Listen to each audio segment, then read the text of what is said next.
and welcome back to the shop. Today's project is a chainmail shirt that I might turn into a halberd later, but right now it's just a shirt, and it's made out of 12 gauge steel wire.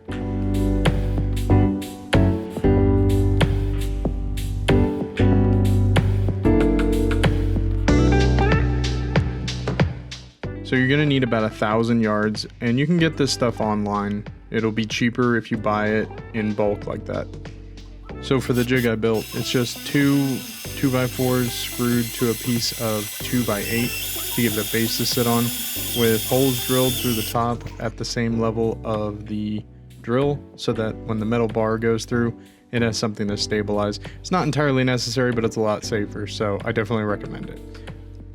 The bar is a 1/2 inch wide piece of mild steel with a hole drilled through one end, and that's going to be what determines the size of your rings. So once you have that setup done, you're just going to insert one end of the wire into the hole in the steel bar and then slowly start winding it. Once that's done, go ahead and clip off both ends and remove the spring that you created. So I used mini bolt cutters to clip the wire. It was just easier than trying to use wire cutters. I do recommend getting some with a spring so that it opens automatically. That will speed up how fast you can do this, and it'll just be a little easier on you.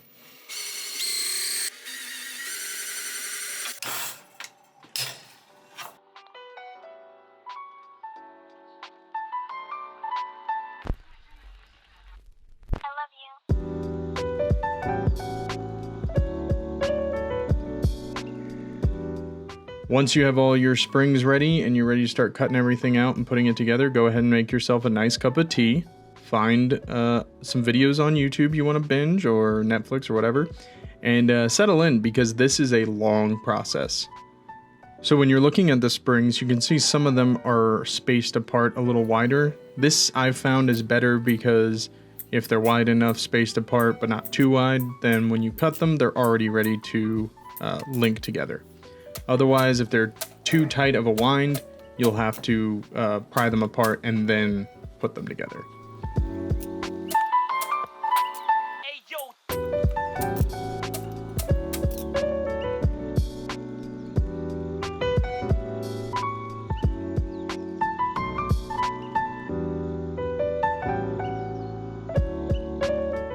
So when you're starting your chainmail, go ahead and close up a bunch of the links and then put them on like a wire like you see me doing. And then what you're going to do is go just below it to the very end, and the first and second is where your first link underneath will go. And then your second link will link the second and third, and then so on and so forth. Just remember, I messed this up and it irritated me greatly and I had to start over. If you do not have that third row done, and it comes off of that wire, the whole thing will just turn into a long chain and you'll have to redo it.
So ignore the way that I did this.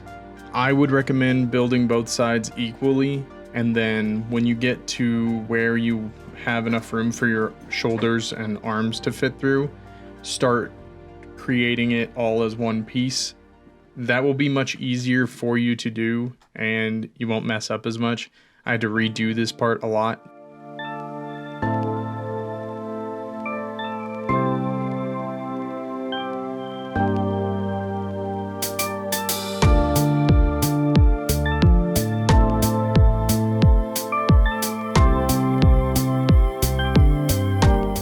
Once you get to the sleeves, go ahead and do that little wire trick again, and just remember to make sure that the sleeves are the same length or it'll look weird.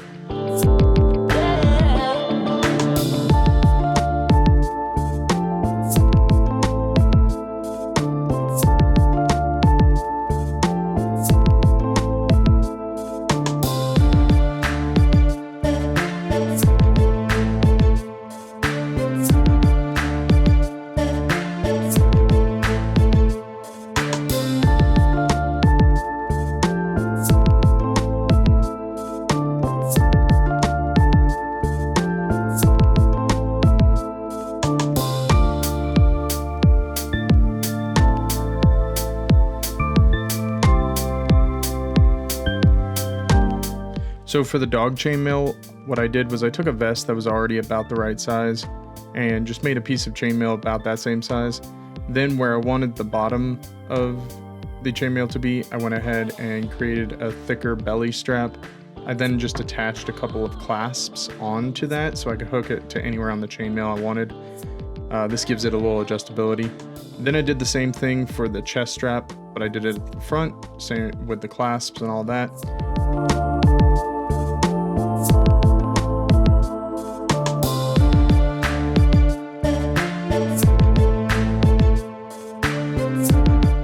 One thing to note really quick is my dog is very cool with whatever. He puts up with my shenanigans all the time. If you think it may be uncomfortable for your dog, go ahead and put something like a piece of cloth underneath it, you know, just to make sure your dog is comfortable. And if they're not having it, just don't make them wear it. So to test the piece, just to see like, you know, what would it be like to actually move around in this stuff, I went ahead and went on a hike with a buddy of mine. You can see the video. And it wasn't actually that bad. Once you put it on, even though if you take it off, it feels very heavy because, you know, it's a bunch of metal. Once you put it on, like if it's fitted properly, it feels very light. And I was able to do whatever I wanted in it, and it really didn't slow me down at all. Anyway, guys, that's all I've got for you today. I hope to see you back in the Forge next time. Don't forget to like, share, and subscribe. It really helps the channel, and I'll see you guys next time.